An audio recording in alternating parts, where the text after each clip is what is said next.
मुख्यमंत्री जयराम ठाकुर ने कहा कि भारत रत्न स्वर्गीय अटल बिहारी वाजपेयी का हिमाचल से विशेष नाता था। अटल सबके प्रिय नेता थे। प्रधानमंत्री रहते हुए हिमाचल से उनका स्नेह रहा। सदन में विरोधी भी उनको सुनते थे। कवि के रूप में भी वे काफी लोकप्रिय थे। पोखरण में परमाणु विस्फोट व कारगिल युद्ध में उनकी भूमिका महत्वपूर्ण थी, जिसमें पाकिस्तान को मुंह तोड़ जवाब दिया गया। आज देश उनके बताए हुए मार्ग पर आगे बढ़ रहा है। अटल जी हम सबके बहुत प्रिय रहे हैं और हिमाचल के लिए जिस प्रकार से उनका स्नेह, उनका आशीर्वाद रहा, प्रधानमंत्री रहते हुए भी और प्रधानमंत्री नहीं रहे तो भी हिमाचल के प्रति, हिमाचल के लोगों के प्रति उनका बहुत अपार स्नेह था और देश के प्रधानमंत्री के नाते उन्होंने बहुत बेहतरीन कार्य किए हैं। सर्वाधिक लोकप्रियता की दृष्टि से अपने उस कार्यकाल में वो रहे और प्रधानमंत्री के नाते और पार्टी के हमारे राष्ट्रीय नेता के नाते प्रखर वक्ता के रूप में उनकी एक अलग छवि थी, अलग पहचान थी। जब जनसभाओं में जाते थे तो जनसभाओं में अटल जी का एक एक शब्द सुनने के लिए लोग बहुत खामोशी के साथ बैठे रहते थे।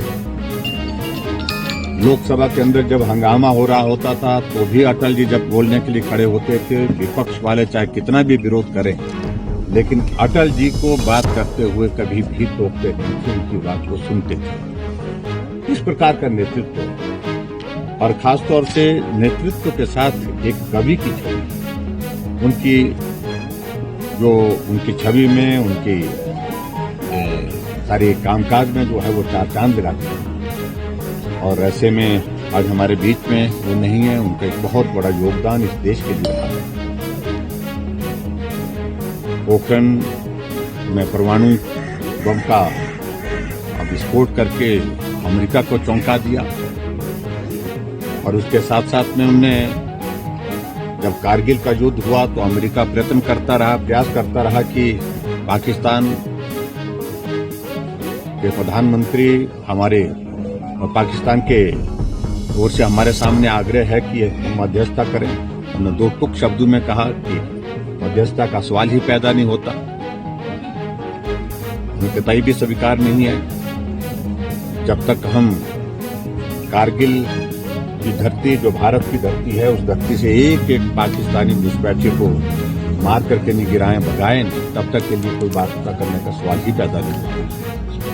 इस प्रकार से वो सौम्य थे और संस्कारी थे और कभी भी वो इस भाव के साथ, बदले के भाव के साथ काम करने की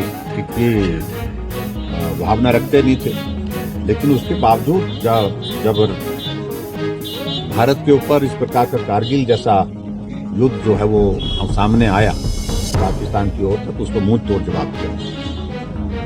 आज अटल जी के उस योगदान को हम स्मरण करते हैं और विशेष तौर से हिमाचल प्रदेश देवभूमि के प्रति उनका जो स्नेह था उसको हम कभी भूल नहीं सकते हैं। उनको श्रद्धांजलि देते हैं और उनके मार्गदर्शन में आगे बढ़ने के प्रयत्न करते हैं।